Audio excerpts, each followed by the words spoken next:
Hi everybody, it's Lace, and I am standing here on the docks of Diamond Fields, which again, I'm just going to bring this up at the beginning, is accessible from, oh my goodness, a bunch of places that are on the overland, but like Port Phoenix, take the first boat on the left. It's also accessible from, oh goodness gracious, uh, Jade Valley, Iron Gate, Knox, a bunch of them, but typically I just go through Port Phoenix because that's where I started out, and some of these other places weren't there. No offense to them, or not knocking those POT owners. But anyway, the reason I'm telling you this is because Friday we are hosting the release party. But on top of that, as part of the wrap up for this month long drive that we've been doing, a charity drive for the Trevor Project. Oh, look at that bird. I never saw that bird that low. Anyway, distracted, squirrel. Um, that we are wrapping up the fundraising. It's the last day to donate where it's going to go to that charity, and I'm hoping to see a little bit more of a push. I think the streaming event got in a lot of donations. We had streamers last weekend going for 48 hours streaming Shroud of the Avatar and raising money for that, and or awareness to raise money for that. And I've already done the video on the cloak and what the Trevor Project is, and why it's an important charity to me. Anyway, so yeah, the golf course is finally done. The putt-putt golf course is done. They didn't change the physics back on the gust ball, so I'm a little sad about that because I really liked using the rug. But we have come up with an alternative scoring that was mentioned on the forum post, and I will show you that really quickly in a bit. But I wanted to guide everybody for the release party and then for also the putt-putt golf. We'll be doing 3 rounds of putt-putt golf. You could say it's 3 different events in one day, and the reason for that is, again, to bring awareness for the Trevor Project and also accommodate not only U.S. players but also our Australian friends. So we're doing it 1 to 3 p.m. is one of the tourneys, and then we're doing it 5 to 7 p.m. is another, and then 8 to 10 p.m. is a third. And those are all New Britannia time, aka Central Time.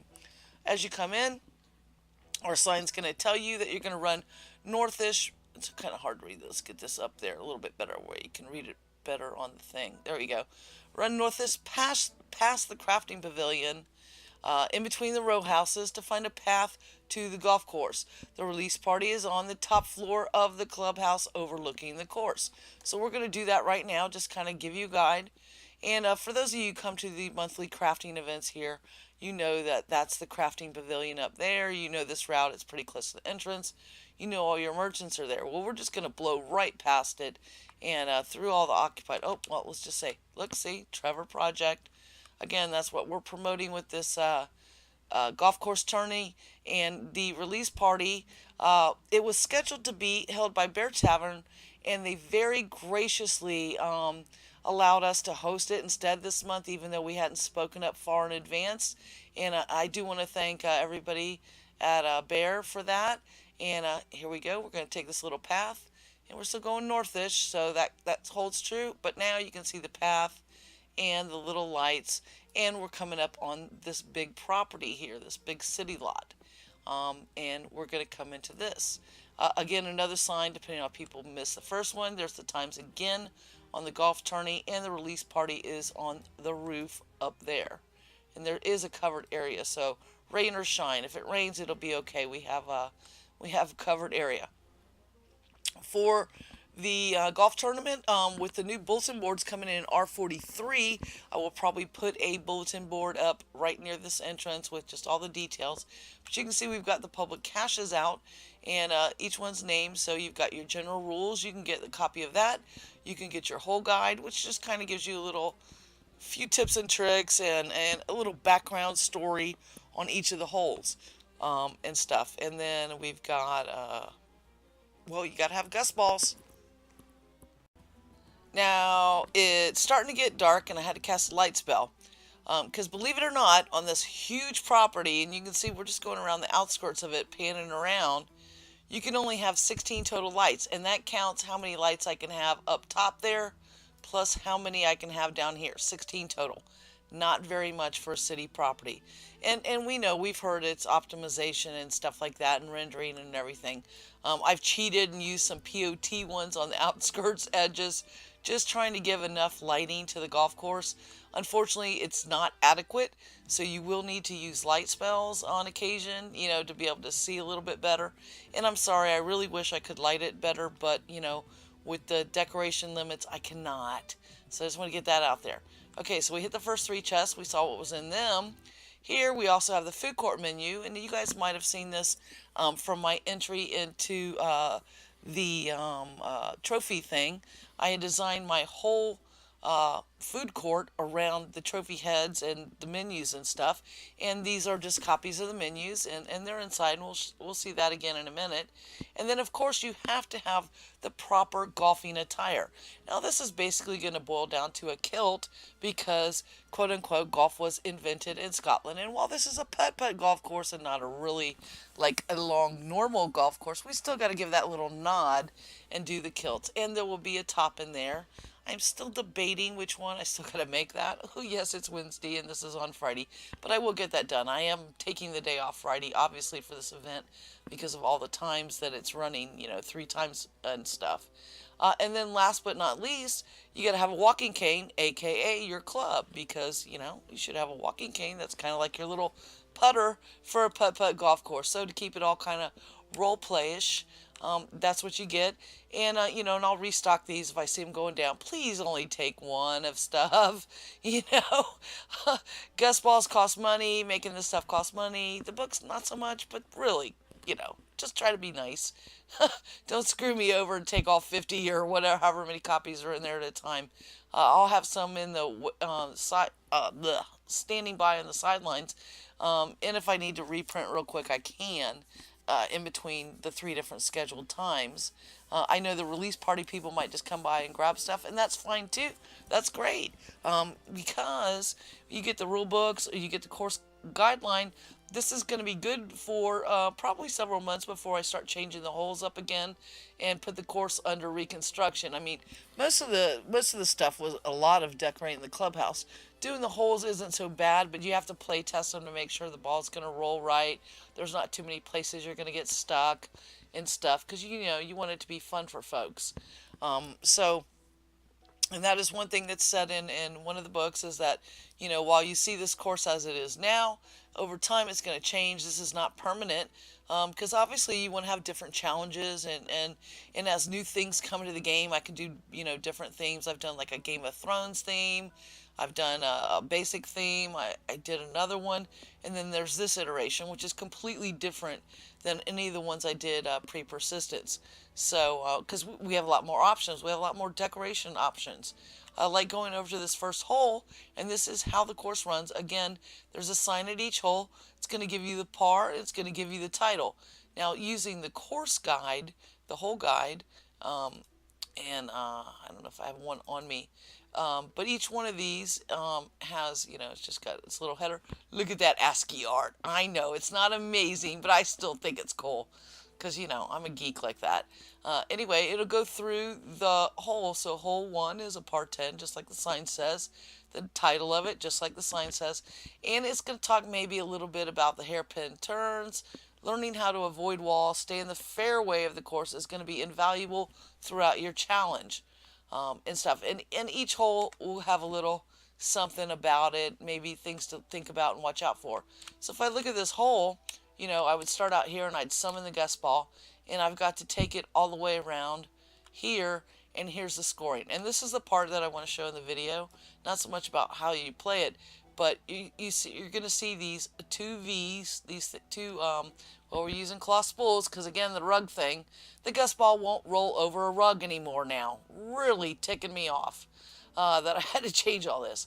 So, and we used to have 3 scoring zones, and you can see that in the forum post, because a rug had concentric circles or areas that were perfect. Anywhere on the rug, boom, whatever your score was, it was. In the kind of nearer to the center, -3 off your score. And then if you got it in that really tiny center spot, it was a hole in one. It made scoring very easy, and that's how we had run all the tourneys in the past. So now, since the guest ball stops on any object, and I tried everything, swords, whatever, I tried a million things, and I decided to just go with the cloth spools that I could steal, because, they're against stealing, and this is my protest statement. I stole everything to do that. But basically, anywhere inside the V ends the hole. But if you happen to get it right up on that rose, then that's going to be your hole in one.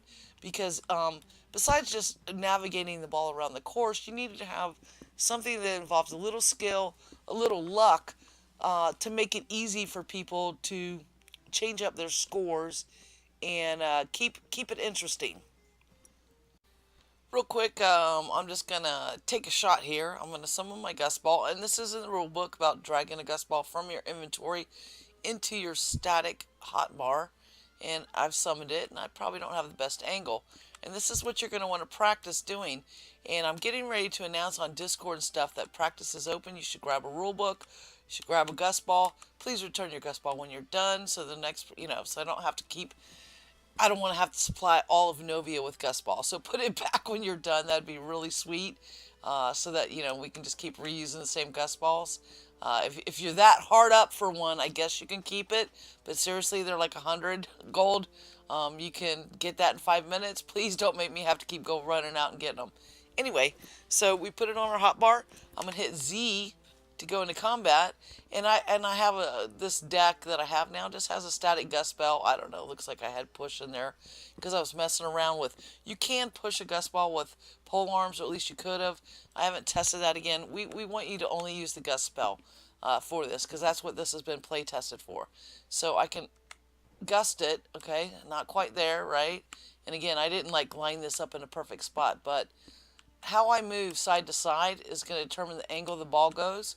So I'm pretty much dead center. I just happen to be, just from how I got it. I don't know. I'm trying to get it lined up. That's where you're going to spend your most time, is just trying to get that right angle on it. And I don't know. I feel like I'm off. And because of the way you stand in combat too, that might make your perception off. Let's see how this goes. I think I need to go. I think that's about dead center, I think. Oh, and it's still went a little to the left. And the hole would end, technically, and whatever I got getting there would be my score. Let's see if I can get one position just to show a hole in one here. We'll give it a couple shots. Okay, so let's say my ball ended here. Let's see if I can get a hole in one. Oh, not quite. It's right there. Let's try it back a little bit. Again, this is where the luck comes in. I know I've gotten a hole in one on this one in play testing, but it was like a lot of playing around. Oh, very close. Not quite there. Anyway, that's how it's going to go. I just kind of wanted to show that in the video, how you needed to do it and stuff to get that hole in one. Of course, as soon as I turned the camera off and tried it again, look at that right there, buddy, on that rose. I got the hole in one. Of course, as soon as I change my angle and move my ball, I got it there. So yes, it is very possible. There's not a trick. It's not a trick thing, but it's right there. Remember, it's not going to go over the top of the rose, because anytime it touches the surface, it stops. So that can hang you up. If you get too close to one of these edges, it's not going to get there. So it's a pretty tight window to get it. And some of these, I've opened them up a little more than others to make it a little bit easier. So you're just going to have to look at how you want to shoot this on the different holes. Some of them are going to be a little easier to get a hole in one on than others. I think one of the longer ones, I made it a little easier because it's like a par 12 or 13.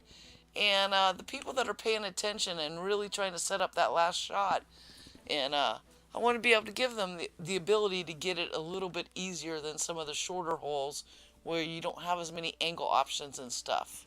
So, yeah, it is possible to get one. Of course, it only happened off camera, and you're going to say, oh, but maybe you cheated. No, I didn't summon it there. I really did shoot it from basically back here somewhere. I don't remember what the spot was. But again, I've got the course set up and the books there, and the thing I'm going to try to promote is getting you people out here to practice. And then if you have feedback on you're really getting stuck at the same spot in the same hole, maybe I can make a tiny adjustment before the actual tourney to alleviate that. Or, after the tourney, I will certainly have feedback from folks, and we can adjust the holes a little bit, change a few angles up to make it a little easier.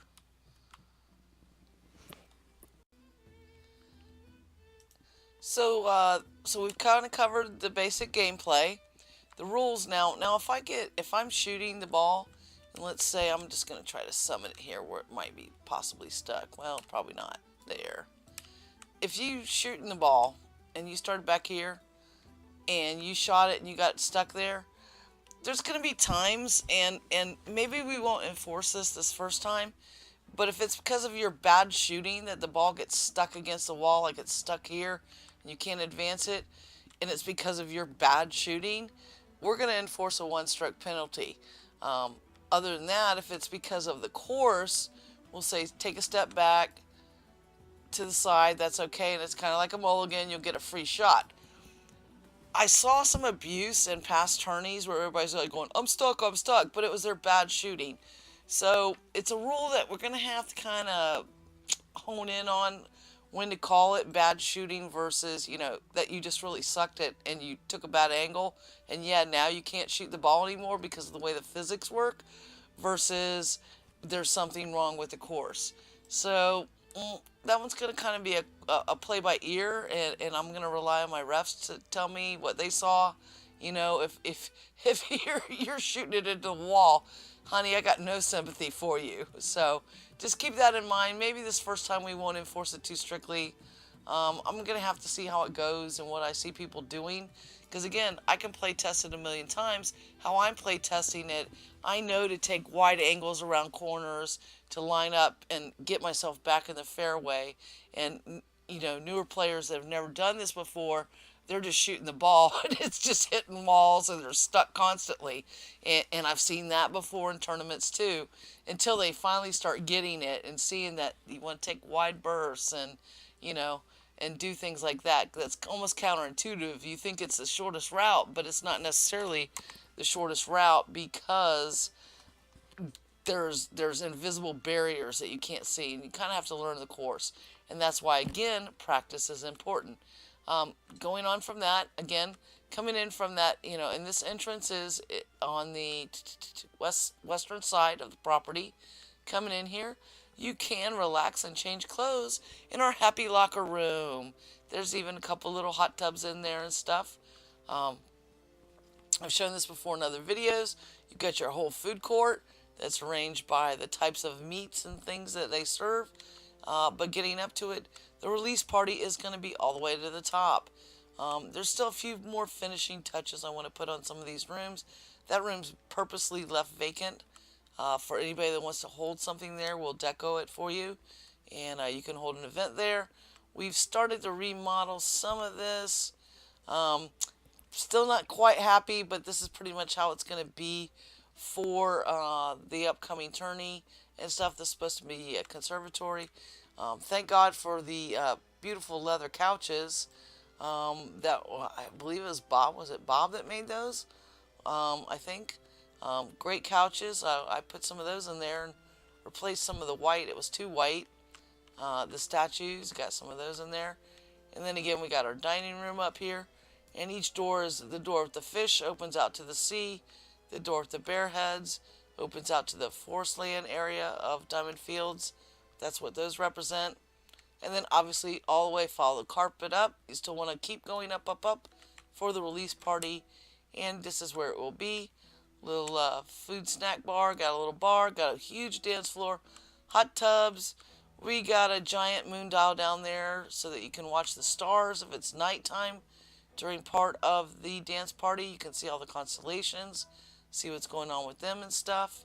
And hopefully you guys will like this venue area. Got a little DJ area going on.